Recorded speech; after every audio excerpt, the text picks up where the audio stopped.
अब आईफोन खरीदने के लिए पैसा है, डेटा इस्तेमाल करने के लिए पैसा है, दिन भर वीडियो और गेम के लिए भी पैसा है। कश्मीर जैसे एक छोटे से यूनियन टेरिटरी में जहां न पानी का पैसा आता है न बिजली का, और हाउस टैक्स में अगर नॉमिनल लगा दिए देश में सबसे कम तो हल्ला अलग से होता है।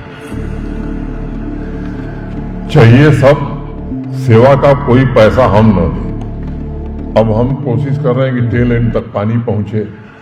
कुछ लोग हैं जो नहर पर ही कब्जा कर लिए हैं। अब उनको नोटिस जाती है तो यहाँ के लोग कहते हैं साहब ये तो बड़ा गड़बड़ किया जा रहा है। मैं आपसे पूछना चाहता हूं कि नहर में पानी जाना चाहिए या नहीं जाना चाहिए? ये जिन लोगों ने नहर की जमीन पर कब्जा किया है उनको छोड़ना चाहिए कि नहीं छोड़ना चाहिए? तो फिर इस बात का जवाब आपको भी देना चाहिए। अरे नहीं दे रहे हैं, वो तो सब कह रहे हैं कि जी साहब यही काम ही कर रहे थे वो पानी। तो मुझे लगता है कि ये हर चीज एक दूसरे से जुड़ी हुई है।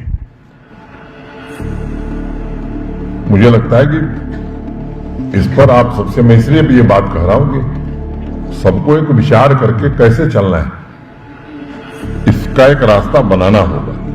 लुल्लू साहब ने आपको विस्तार से बताया है कि इसके कारण हमारी जीडीपी को कितना लाभ होने वाला है, और इसलिए केवल साइलोज में अगर हम किसी चीज को देखेंगे तो मुझे लगता है कि उससे ओवरऑल डेवलपमेंट नहीं हो सकता। कहने में बड़ा आसान लगता है, लेकिन उसको उपलब्ध कराना, जम्मू कश्मीर जैसे एक छोटे से यूनियन टेरिटरी में जहां न पानी का पैसा आता है न बिजली का, और हाउस टैक्स में अगर नॉमिनल लगा दिए देश में सबसे कम तो हल्ला अलग से होता है। चाहिए सब सेवा का कोई पैसा हम न दें।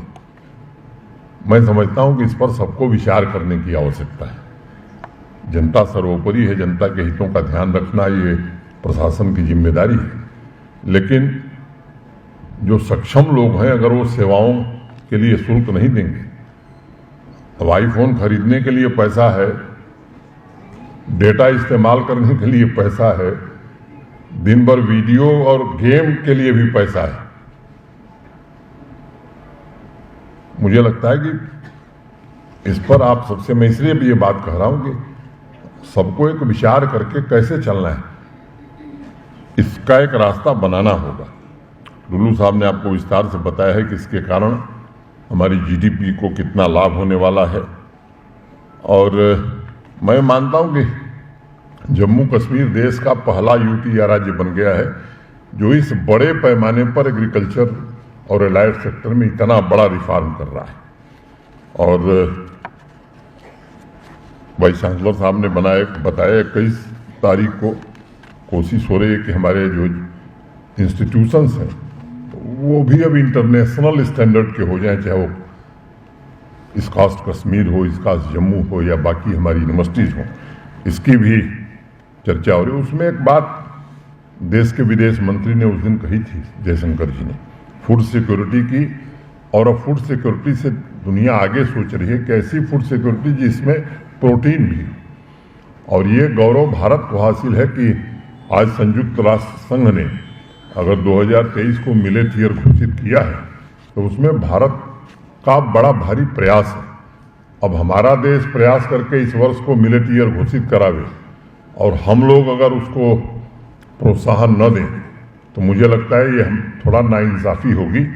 तो मैं आप सबसे निवेदन करूंगा कि जम्मू कश्मीर में भी मिलेट ईयर, वास्तव में मिलेट के उत्पादन में हमारी रुचि बढ़े, इसे हमें करने की जरूरत है।